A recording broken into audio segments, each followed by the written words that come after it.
Hi guys, I just got the perfect opportunity to come online. I'm alone at home. First I thought my hair looked too bad because I got caught in the rain, but then I thought, what the heck, this is a fragrance channel. It's not about hair, it's not about beauty. And I thought I would share a few fragrances with you that I've been enjoying lately, and some maybe not so much.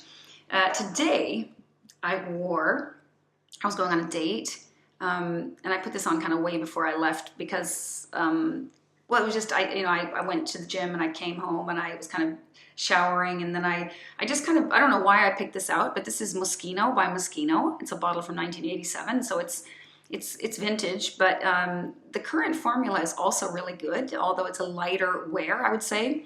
So this smells kind of like a little bit honey, a little bit like honey, a little floral, a little spicy, little hint smoky, a little animalic. It reminds me a little bit of, I mean, it gets compared to Obsession for Women by Calvin Klein, but I get a little bit of the same vibe as Chypre Palatin from MDCI. And it also gets compared to Mousse de Cartier, you know, that classic that I haven't actually tried in the modern formula. I've only tried like a vintage one. And that one was too sharp and aldehydic, and I think too bitter. I think they overdosed the galbanum in that one. This one also has galbanum in the top. And they have like a very similar base. They have like, you know, amber and vanilla, and it has musk. They both have rose. They have a lot of notes in common. But I thought this was a little bit too old school to go on a date.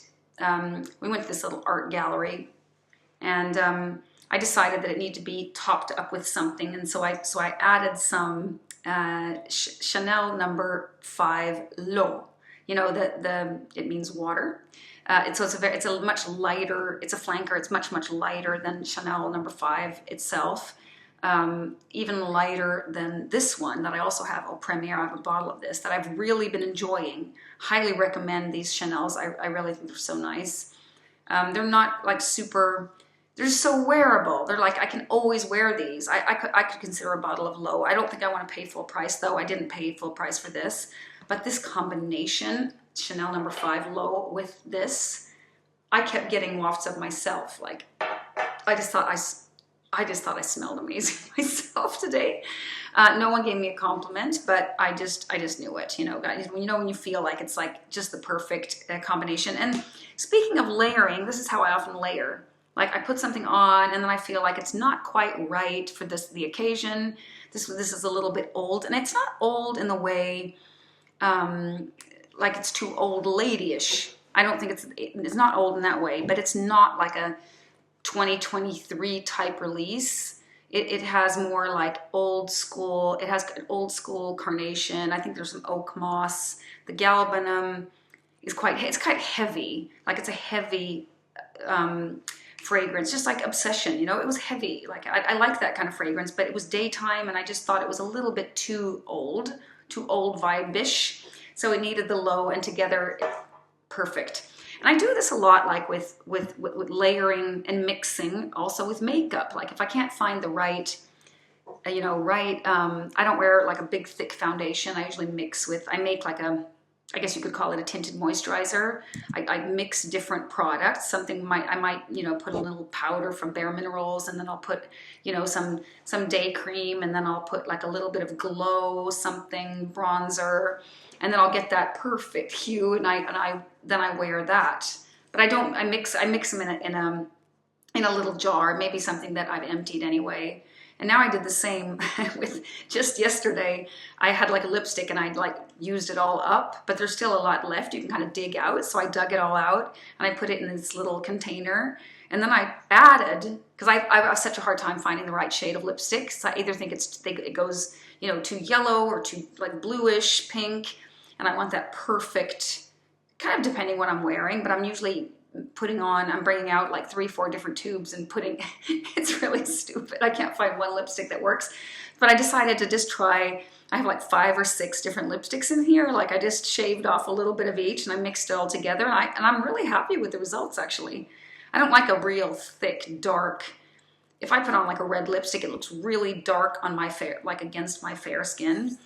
So this is what I do. I do the same with eyeshadow. I keep mixing. So it comes to no surprise to myself that I do the same with perfume. Like I want that special feeling depending on the mood I'm in, and then I start mixing a little bit. I don't mix them into the same. I have tried that too, but like mixing them into the same decant or something. But I haven't played around too much with that technique. Another fragrance I've really been enjoying just the last 4 days, because I've only owned it for 4 days, is this one, Ensoleille Moi. Such a beautiful bottle, like a wooden cap, and it's like all gold on the side. And it's from a brand called Bijoux, Gas Bijoux.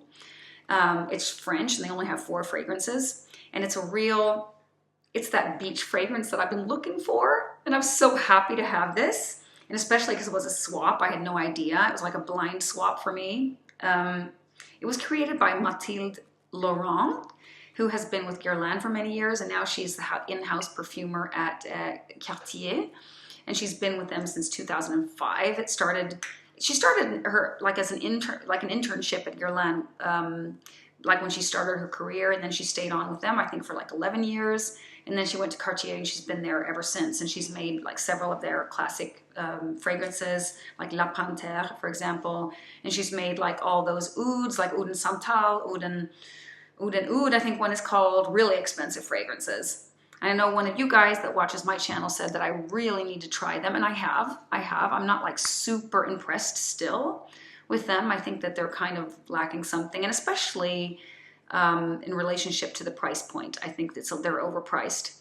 But I was really happy to have this. This is like this has tiara flower, ylang ylang, bergamot. It has a little hint of coconut, just the perfect amount of coconut. It's not heavy. It doesn't go like creamy coconut. It's just like that nice little suntan lotion kind of coconut feeling. And in the base, I think it's like vanilla and, let's see, I think I got this down, white musk and vanilla. That's all they tell you. Really been enjoying it, even though it's getting cold here. It's fall. I've worn it anyway. And it's just such a mood booster. I'm just like, this one, and I think the performance is pretty good. I was surprised, you know. I have this huge bottle now. It's going to last me like forever. Who knows? I might get tired of it. It's kind of a simple fragrance. Not much happens like when you wear it. Like over time, it kind of stays beautiful. It's really nice. I like it a lot. Okay, what else? I've also been wearing. This is one I've tried recently that I like, but it's not my typical style, and it's called Verde. Let's see, what's it called? Verde. Sorry, guys. Verde de Persia. It's a fruity, sweet fragrance created by Luca Maffei, who also made Harvest Mouse from Zoologist, which I really like. I like Harvest Mouse. I have a decant. I'm almost out of it. First, I thought it was just a plain vanilla fragrance, and then I just realized it's not just a plain. It has some saffron in it. It's an interesting vanilla fragrance, I really think. So, I mean, I'm not like going to rush out and get a bottle, but I'm really enjoying my Harvest Mouse. Okay, so this one has all kinds of fruits. It has orange, green apple, apricot, osmanthus, which is also gives a fruity vibe, a little bit leathery vibe. Pistachio blossom, I've never seen that before. And then it has a base of rosewood, musk, amber, and patchouli. It's really nice. Not the kind of thing that I usually gravitate towards, but I like it. I like it a lot. And it's from the brand Farmacia SS Annunziata. I think that must be Italian. That sounds very Italian. Came out in 2016. And if I'm not mistaken, this house has quite, it's good value for money. It's not that pricey. It's not terribly high anyway. I don't have anything from this house, but this is really good. This is really good. I mean, fruity, maybe I'm learning to like fruit and fragrance. I struggled with osmanthus a lot. I like it in certain things, but this is really fruit, really well done. That green apple with the orange, and then it has some artemisia in there, which is a little bit, if I'm not mistaken, I always mix up artemisia and angelica, but I think artemisia is a little bit slightly bitter, and angelica is, God, I'm not sure now. No, I'm not sure. They're kind of, they begin with an A. I just kind of get them all mixed up. It's good though. I recommend it. Then I have gotten the chance finally to try this in my home. It's Vetiver from Hiram Green. And I have been kind of like, every time I pass this special store in Stockholm, I go and have a little squirt or a little sniff. And then I'm kind of like, it started kind of as a love-hate thing. And then I got more and more intrigued. And it's interesting. I had it here not too long ago, because I've done some retakes of this video because I kind of, something happened and I started to repeat myself. But it's, the owner of the store thinks this is a really feminine vetiver. Like for a vetiver, it's feminine. And I don't agree in the opening, because the opening is like really smoky. And the dry down is smoky as well, but it also has kind of a powderiness or something to it. There's no like feminine notes in here. It has ambrette. It has ambrette in the base and cedar wood, and then it has like ginger and citruses in the top, and then 2 different kinds of vetiver in the mid. But I just realized I think it's a little bit too similar to my vetiver from Nicolai. It's also called vetiver, but spelt with a Y. I can't justify owning them both, and I don't think I'll wear this. I don't feel, maybe it's the fact that it doesn't feel feminine. Like I like it more like a fragrance experience, more than something that I would actually spray onto myself and like I want to smell of. I like the smell of it, but I don't want to know if I want to smell of it. But it's a really high, they only use natural ingredients, this house. It is, I only have 1 fragrance from them, and it is Arbolé.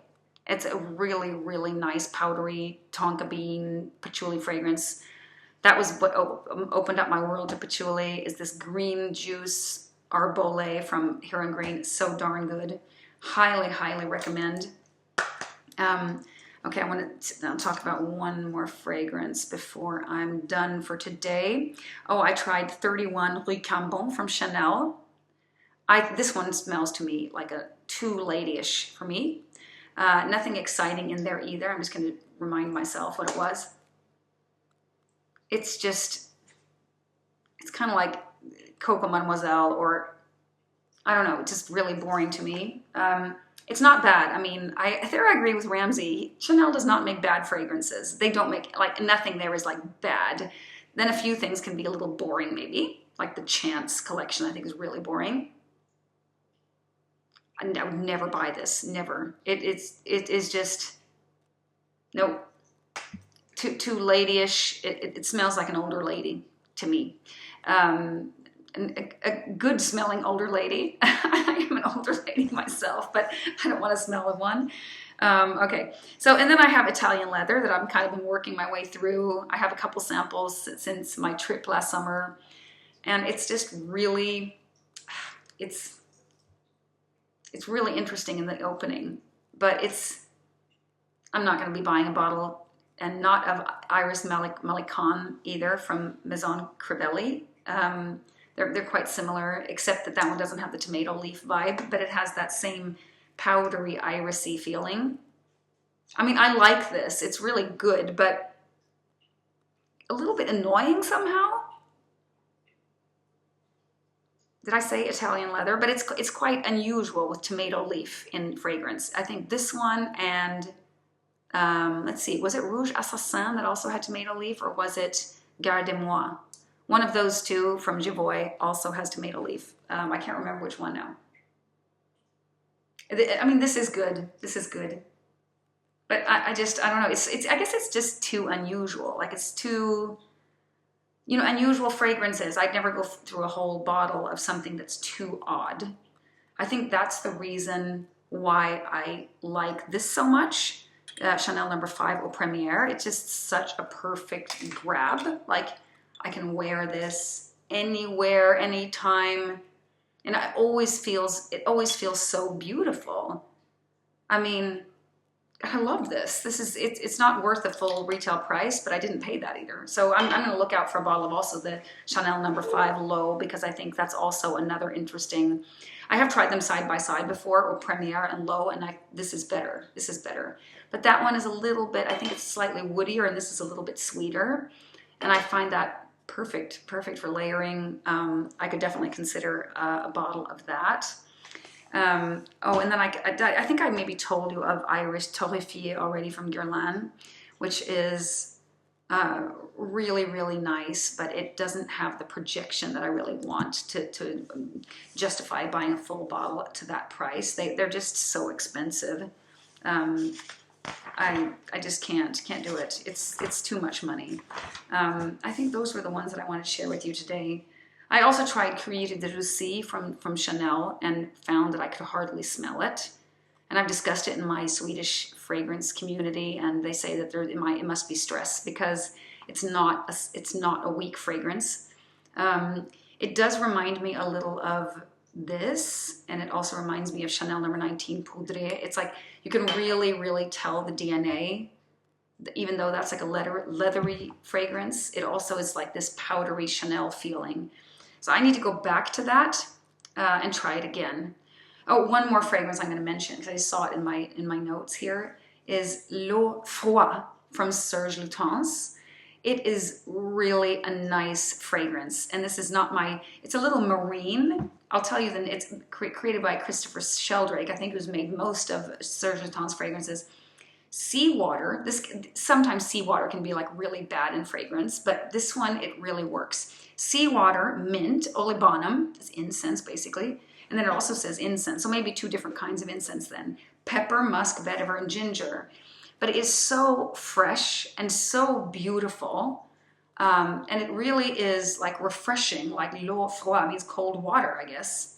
And it reminds me a little bit of the other one from Serge Lutens that's called like a church, and my friend calls it smells like a church in the sea, but it's called like Le Petit dans le Bleu or something like that, like a little, maybe that means a little church in the sea. I'm not 100% sure, but that one's also really, really nice. Even though it has like algae and kind of like weird notes, it is really a nice fragrance. And I don't think I have a single Serge Lutens right now, but if I would get one, I think that this L'Eau Froide, that is quite a recent release, I think, is really, really good. I've worn it several times, given it proper wearing. It's perfect for morning time or right after a shower. It's like it's just such a refreshing fragrance. And kind of nice, like sometimes most of my fragrances have flowers, like floral notes, but this one doesn't. It's just something completely different. And it's not like refreshing in like a clean sheet kind of way, like an orange blossom neroli kind of way, but in a completely different way. And I really appreciate that, just trying something a little bit different. So those were my recommendations for today. Yeah, so I guess not 31 Rue Cambon, not a recommendation if you don't want to smell like an older lady. But maybe you want to, people are different. So that was all for today, guys. See you in the next one.